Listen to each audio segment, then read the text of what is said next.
जिसे आप लोग एक मामूली सी कहानी समझ रहे हैं, वो कोई कहानी नहीं बल्कि एक पहेली है।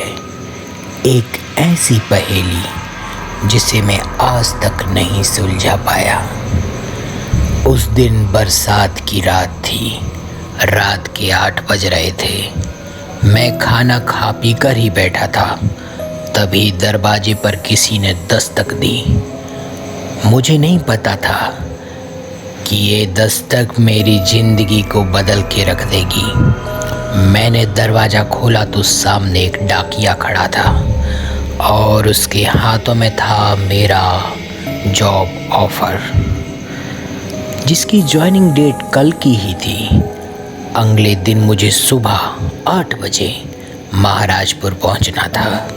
महाराजपुर की दूरी मेरे गृहनगर से 260 किलोमीटर थी। मैं ये नौकरी खोना नहीं चाहता था, इसलिए मैंने बाइक उठाकर रात को ही महाराजपुर के लिए निकल पड़ा।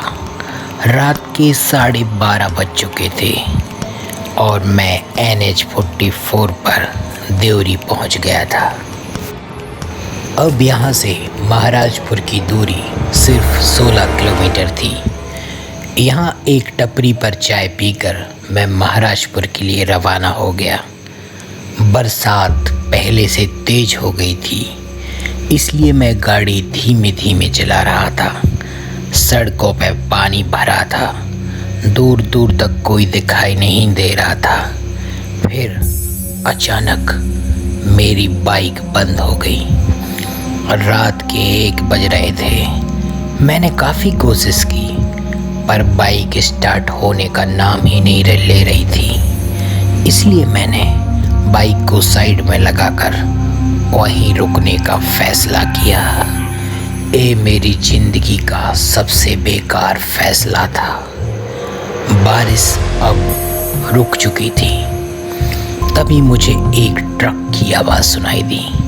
मैंने हाथ देकर उससे मदद मांगना चाहिए, पर वो ट्रक वाले ने वहाँ ट्रक नहीं रोका। बारिश के कारण मैं आधा भीग चुका था। तभी मुझे दूर एक खेत में आग जलती हुई दिखाई दी। मैंने समय को देखते हुए वहाँ जाने का निश्चय कर लिया। पास जाकर देखा तो एक झोपड़ी थी, जहाँ एक बाबा खाट पर सो रहा था। मैंने बाबा को उठाया और अपनी व्यथा सुनाई। बाबा बोला, बेटा, यहाँ अक्सर लोगों की गाड़ियाँ खराब होती रहती हैं। मैंने कहा, बाबा, यहाँ से महाराजपुर कितना किलोमीटर दूर है? बाबा ने कहा, 3 किलोमीटर।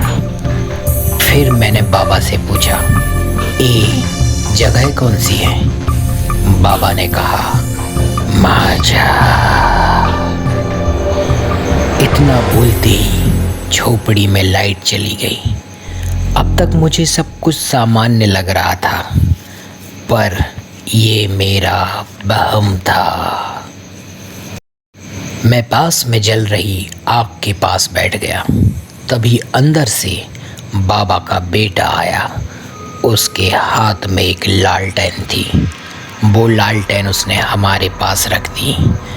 मैं 250 किलोमीटर गाड़ी चलाने के बाद इतना थक गया था कि कब मेरी नींद लग गई मुझे पता भी नहीं चला। तभी अचानक रात में मुझे एक लड़की के रोने की आवाज़ सुनाई दी। मैंने पास रखी खाट पर देखा तो बाबा वहाँ पे नहीं था। मुझे कुछ गड़बड़ लगा। मैंने लालटेन उठाई और उसे लेकर उस आवाज़ का पीछा करने लगा। जैसे जैसे मैं उस आवाज़ के पास जाने की कोशिश करता, वो आवाज़ मुझसे उतना ही दूर चली जाती। तभी हवा का एक झोंका आया और मेरी कान के बगल में से गुजर गया। मुझे ऐसा लगा जैसे किसी ने मेरे कान में कुछ कहा है। डर के कारण मैंने लालटेन नीचे खेत में ही गिरा दी। चारों ओर अंधेरा ही अंधेरा हो गया। फिर मैंने अपने दिल को समझाया कि सब कुछ ठीक है, कुछ नहीं हुआ। अब तक जो आवाज़ मुझे सुनाई दे रही थी, जिसका मैं पीछा कर रहा था, वो आवाज़ भी सुनाई देना बंद हो चुकी थी। मैंने वापस झोपड़ी में जाने का फैसला लिया। मैंने खेत में पड़ी लालटेन को एक बार फिर से उठाया और झोपड़ी जाने के लिए जैसे ही पलटा, मेरे पीछे कोई था।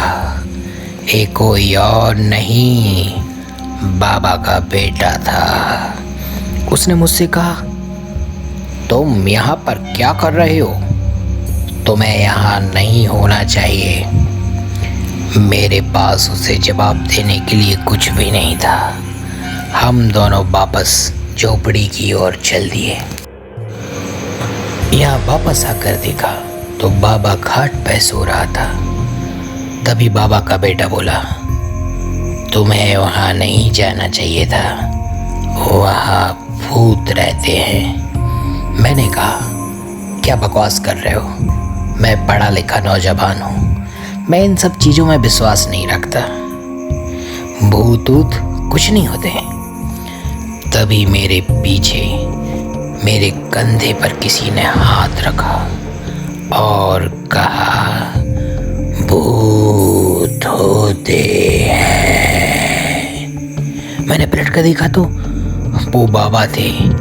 उनकी आंखें लाल थीं, उनमें से खून निकल रहा था और उनकी गर्दन पर दांत के निशान थे। शायद किसी शैतान ने जैसे उन्हें काटा हो। मैंने अपने हाथ में रखी लालटेन को बाबा के सिर पर दे मारा और वहां से भाग निकला। इसके बाद क्या हुआ मुझे पता नहीं, लेकिन सुबह मेरी नींद खेत में खुली। मैंने उठकर देखा तो वहां ना कोई झोपड़ी थी और ना ही कोई बाबा।